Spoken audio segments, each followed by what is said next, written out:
l'évangile de Jésus-Christ selon Saint Luc. Gloire à toi, Seigneur. En ce temps-là, Jésus disait à ses disciples, un homme riche avait un gérant qui lui fit dénoncer comme dilapidant ses biens.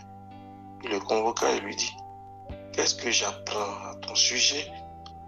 Rends-moi les comptes de ta gestion, car tu ne peux plus être mon gérant.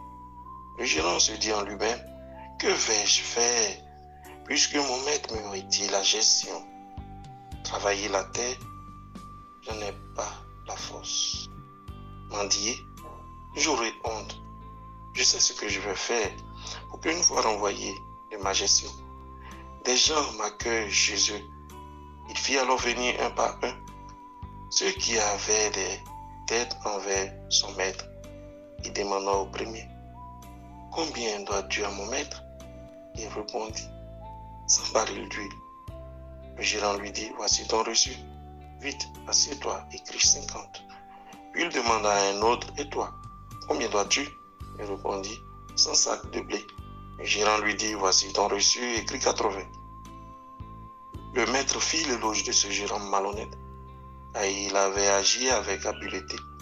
En effet, les fils de ce monde sont plus habiles entre eux que les fils de la lumière. Eh bien moi, je vous le dis, faites-vous des amis avec l'argent malhonnête afin que, le jour où il ne sera plus là, ses amis vous accueillent dans les demeures éternelles. Celui qui est digne de confiance dans la moindre chose est digne de confiance aussi dans une grande. Celui qui est malhonnête dans la moindre chose est malhonnête aussi dans une grande. Si donc vous n'avez pas été digne de confiance pour l'argent malhonnête, qui vous confiera le bien véritable? Et si, pour ce qui est à autrui, vous n'avez pas été digne de confiance, ce qui vous revient, qui vous le donnera?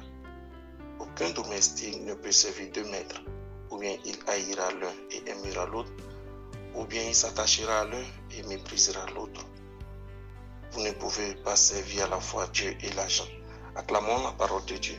Louange à toi, Seigneur Jésus.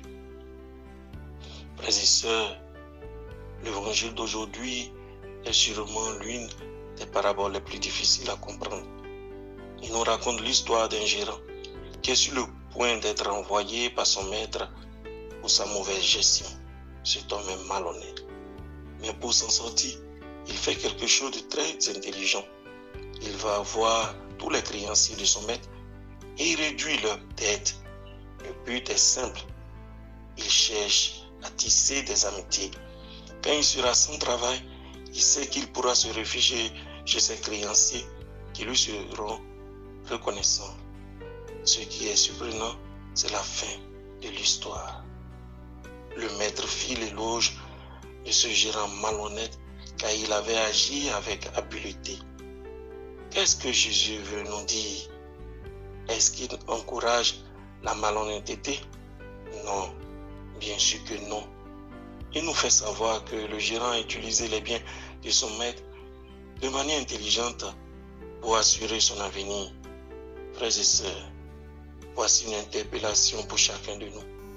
Face à cette situation difficile qui devrait engendrer en lui l'angoisse et la peur, il ne se décourage pas, mais trouve des astuces pour se donner un avenir.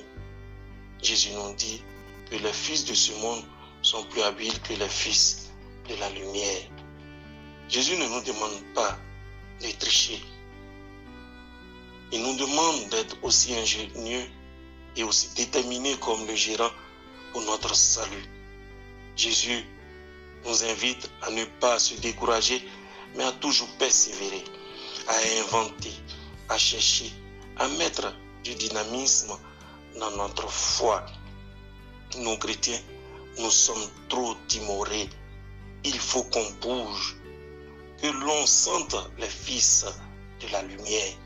Aussi, il nous demande d'être généreux, d'utiliser nos biens pour nous faire des amis dans le ciel. Ces amis, ce sont les pauvres que nous aidons, les malades que nous visitons, les gens que nous consolons. Quand nous donnons à ces personnes, grâce et bénédiction nous accompagnent toujours. Frères et sœurs, aimer c'est servir. Servir, c'est aimer.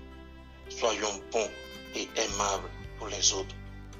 La fin de l'évangile est aussi une interpellation. Nous ne pouvons suivre Dieu ou l'argent. Dieu est éternel, par contre, l'argent est temporaire. On ne peut le nier. Nous avons tous besoin d'argent, mais il faut savoir s'en servir. Il est mieux de tout sacrifier pour être un ami de Dieu que de se sacrifier pour de l'argent qui ne peut sauver notre âme. Que Dieu vous bénisse abondamment, qu'il vous assiste toujours. Belle journée dominicale à tous et à toutes. Amen.